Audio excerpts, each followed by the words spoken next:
আসসালামু আলাইকুম, আশা করি সবাই ভালো আছেন। আলহামদুলিল্লাহ আমিও ভালো আছি। তো যারা সৌদি আরবে আসবেন নতুন, তো সৌদি আরবে যারা আছেন, আপনাদের যদি কোনো সময় বলা হয় নাইট ক্লাবের কাজ আছে ভালো বেতন, আপনারা ভুল কইরা কোনো সময় নাইট ক্লাবের কাজে যাবেন না ভাই।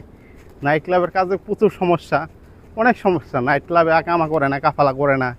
আকামা কাফালা কথা কয়ে আপনার নিব, তারপরে দেখবেন আপনারা আকামা কাফালা কোনো কিচ্ছু পাবেন না। আবার মাস শেষে অনেক নাইট ক্লাবে বেতন দেয় না ঠিক মতো।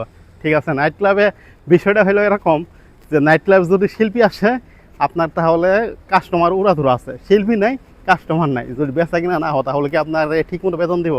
সেই জন্য বলবো যারা সৌদি আরবে আসবেন, যারা সৌদি আরবে আছেন, নাইট ক্লাব থেকে দূরে থাকবেন। আর নাইট ক্লাবের কাজ আমি ভালো মনে করি না।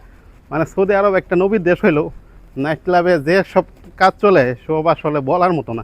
ঠিক আছে, নাইট ক্লাব থেকে দূরে থাকাই ভালো।